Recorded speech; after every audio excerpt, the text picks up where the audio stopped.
HP news. नमस्कार, मैं हूं सुरेंद्र ठाकुर। आपका स्वागत है लोकतंत्र प्रहरी के 8 PM न्यूज में, जहां हम देखेंगे दुर्ग जिले समेत प्रदेश एवं देश विदेश की कुछ प्रमुख खबरें। तो आइए खबरों का सिलसिला शुरू करते हैं दुर्ग जिले की खबरों से। भिलाई के सेक्टर 7 इलाके में पीलिया का खतरा लगातार बढ़ता जा रहा है। स्वास्थ्य विभाग द्वारा चलाए गए विशेष अभियान में 104 घरों का सर्वे किया गया। इस दौरान 9 नए मरीज सामने आए, जिससे कुल संख्या 24 हो गई है। कई मरीजों का इलाज जारी है, जबकि कुछ को अस्पताल में भर्ती कराया गया है। स्थानीय लोगों का कहना है कि इलाके में 40 से 50 साल पुरानी पाइपलाइन से पानी की सप्लाई हो रही है। अब प्रशासन ने नई पाइपलाइन बिछाने का काम शुरू कर दिया है। डॉक्टरों ने चेतावनी दी है कि दूषित पानी और भोजन से यह बीमारी तेजी से फैलती है। डॉक्टरों ने लोगों से साफ पानी पीने और लक्षण दिखते ही तुरंत जाँच कराने की अपील की है। दुर्ग में हॉकी प्रेमियों के लिए रोमांच से भरी शामों की शुरुआत हो चुकी है। दुर्ग जिला हॉकी संघ द्वारा सिविल लाइन हॉकी ग्राउंड में एकता कप फ्लडलाइट हॉकी टूर्नामेंट का शानदार आगाज किया गया है। 4 दिनों तक चलने वाले इस टूर्नामेंट में देश और प्रदेश की 16 टीमें हिस्सा ले रही हैं। फ्लडलाइट की रोशनी में मैदान खेल के जोश और जुनून से सराबोर नजर आया। उद्घाटन अवसर पर समाजसेवी इंद्रजीत सिंह छोटू, पूर्व महापौर धीरज बाकलीवाल और अंतर्राष्ट्रीय खिलाड़ी सबा अंजुम ने खिलाड़ियों का उत्साह बढ़ाया। इस बार 7 साइड फॉर्मेट में हो रहा यह टूर्नामेंट और भी ज्यादा रोमांचक बन गया है। 11 से 14 अप्रैल तक चलने वाले इस मुकाबले में 13 अप्रैल को सेमीफाइनल और 14 अप्रैल को फाइनल खेला जाएगा। भिलाई में MMS विवाद ने एक बार फिर राजनीतिक गर्मी बढ़ा दी है। भिलाई नगर निगम के पूर्व सभापति राजेंद्र अरोरा ने विधायक देवेंद्र यादव पर गंभीर सवाल उठाए हैं। अरोरा का कहना है कि विधायक ने जांच में सहयोग नहीं किया और 8 नोटिस के बावजूद विधायक का बयान देने नहीं पहुंचना कई सवालों को खड़ा करता है। इतना ही नहीं, अरोरा ने यह भी सवाल उठाया कि जिस जांच रिपोर्ट के आधार पर वीडियो को फर्जी बताया गया, वह आखिर किस एजेंसी से कराई गई। उन्होंने आरोप लगाया कि पूरे मामले में पहले कहानी बनाई गई, फिर सहानुभूति बटोरी गई और बाद में राजनीतिक आरोप लगाए गए। साथ ही उन्होंने यह भी कहा कि यह वीडियो चुनाव से पहले ही बाजार में घूम रही थी, फिर उस समय जांच क्यों नहीं कराई गई। अरोरा ने पूरे मामले को संदिग्ध बताते हुए निष्पक्ष जांच की मांग की है। दुर्ग जिले के धमधा ब्लॉक अंतर्गत ग्राम डीजी-12 में एक बार फिर आगजनी की बड़ी घटना सामने आई है। घटना जोहन वर्मा के खेत में लगे ट्रांसफार्मर से निकली चिंगारी ने तेजी से आग का रूप ले लिया। इस आग से सागौन की बाड़ी, ड्रिप पाइपलाइन सहित करीब 5 लाख रुपए की संपत्ति जलकर राख हो गई। आग की लपटें पास के खेतों तक पहुंच गई और गेहूं की फसल व पशुओं का चारा भी इसकी चपेट में आ गया। ग्रामीणों ने ट्रैक्टर से पानी लाकर आग बुझाने की कोशिश की, लेकिन आग पर काबू पाना मुश्किल रहा। फायर ब्रिगेड को सूचना देने के बावजूद मौके पर टीम नहीं पहुंची, जिससे लोगों में नाराजगी है। लगातार बढ़ती आगजनी की घटनाओं ने किसानों की चिंता और बढ़ा दी है। भिलाई के भट्टी थाना क्षेत्र में उस वक्त सनसनी फैल गई जब रविवार सुबह मॉर्निंग वॉक पर निकले लोगों ने एक युवक की लाश पेड़ पर लटकी हुई देखी। सूचना मिलते ही पुलिस मौके पर पहुंची और शव को नीचे उतारा गया।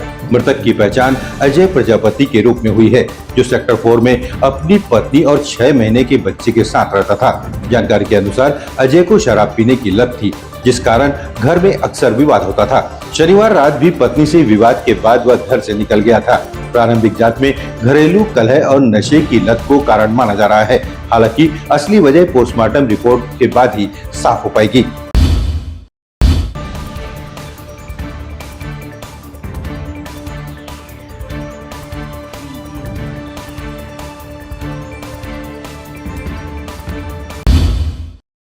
आइए अब नजर डाल लेते हैं प्रदेश की खबरों पर।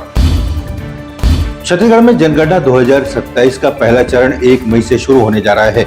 यह चरण 30 मई 2026 तक चलेगा, जिससे घर घर जाकर लोगों से जानकारी जुटाई जाएगी। इस बार जनगणना पूरी तरह डिजिटल होगी और खास बात यह है कि लोग 16 अप्रैल से 30 अप्रैल तक ऑनलाइन सेल्फ एन्यूमेशन भी कर सकेंगे। इस प्रक्रिया में घर की स्थिति, परिवार के सदस्यों की संख्या, पानी, बिजली, शौचालय जैसी सुविधाओं की जानकारी दी जाएगी। हर घर की जियो टैगिंग भी की जाएगी, जिससे सरकार को बेहतर प्लानिंग और आपदा प्रबंधन में मदद मिलेगी। सरकार ने भरोसा दिलाया है कि आपकी सभी जानकारी पूरी तरह गोपनीय रखी जाएगी। राजधानी रायपुर में ट्रैफिक दबाव को कम करने के लिए एक बड़ा इंफ्रास्ट्रक्चर प्रोजेक्ट शुरू होने जा रहा है।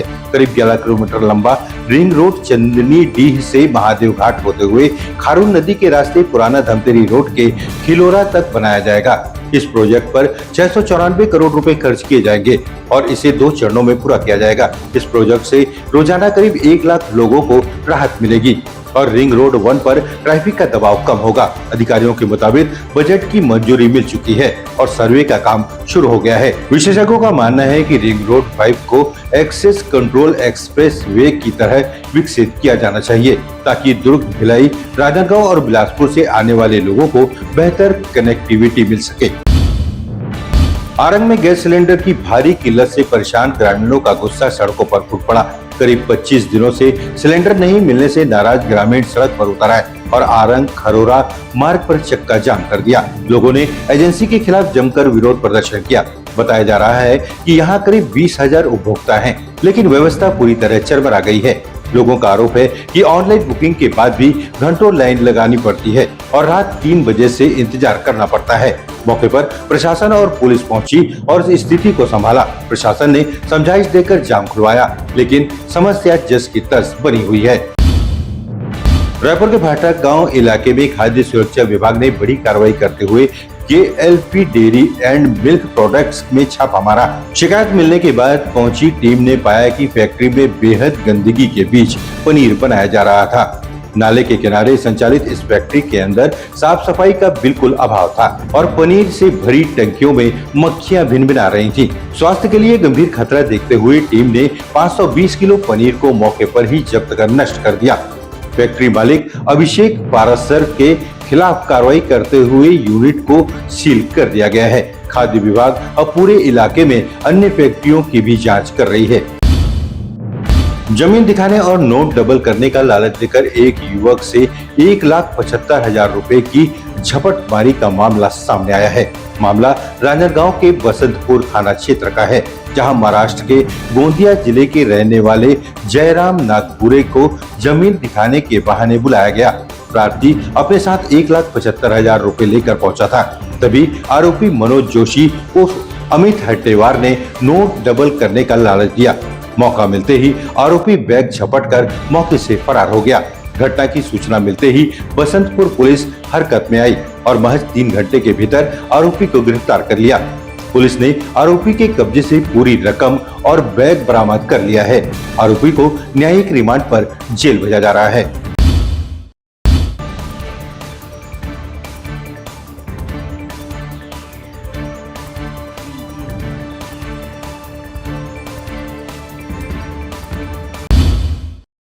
अब नजर डालते हैं देश विदेश की कुछ प्रमुख खबरों पर। अमरनाथ यात्रा 2026 की तिथियां आधिकारिक तौर पर घोषित कर दी गई हैं। इस वर्ष बाबा बर्फानी के दर्शन के लिए पवित्र यात्रा 30 जुलाई 2026 से शुरू होकर 28 अगस्त 2026 यानी रक्षाबंधन के दिन समाप्त होगी। कुल 57 दिनों तक चलने वाली इस यात्रा के लिए तैयारियां जोरों पर हैं। यात्रा से पहले 29 जून को ज्येष्ठ पूर्णिमा के दिन प्रथम पूजा आयोजित की जाएगी। वहीं 15 अप्रैल से रजिस्ट्रेशन प्रक्रिया शुरू हो जाएगी।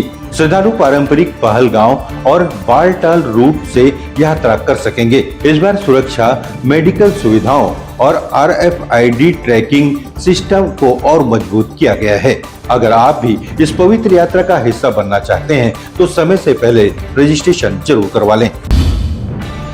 आज देश की सुरों की दुनिया से एक बेहद दुखद खबर सामने आई है। भारतीय संगीत जगत की महान और बहुमुखी गायिका आशा भोसले का रविवार 12 अप्रैल 2026 को मुंबई के ब्रिच कैंडी अस्पताल में निधन हो गया। उनके निधन से पूरे देश में शोक की लहर है। प्रधानमंत्री नरेंद्र मोदी समेत कई दिग्गज नेताओं ने उन्हें अपनी श्रद्धांजलि दी है। अपने दशकों लंबे कैरियर में आशाताई ने हजारों गीतों के जरिए न केवल भारतीय संगीत को समृद्ध किया, बल्कि अपनी आवाज से दुनिया भर के लोगों के दिलों को छुआ।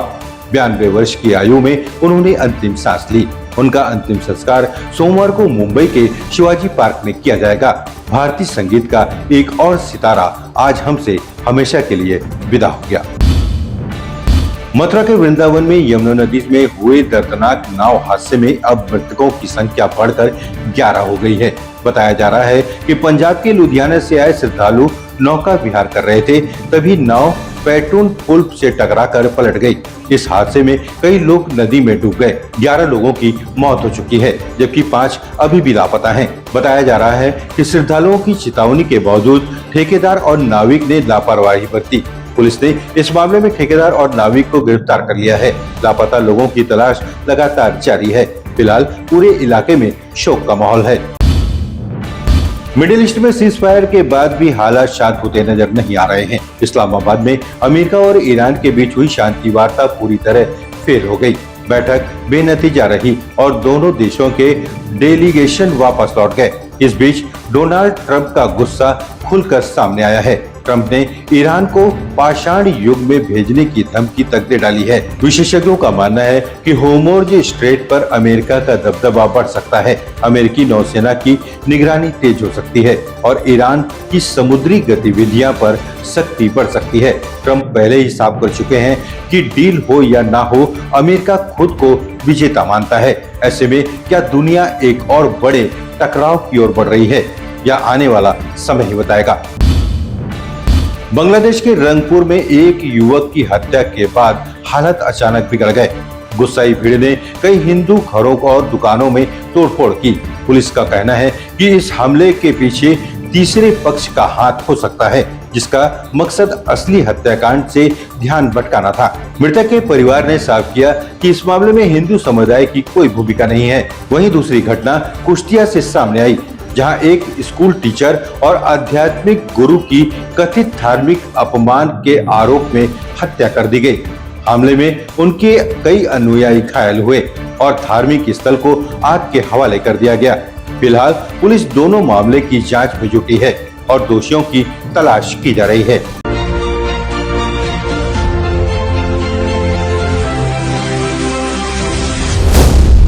LP News. This program is sponsored by SR Hospital and Research Center.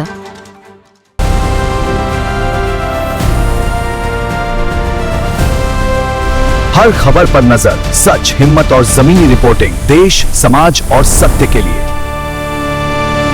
LP news, आपकी आवाज।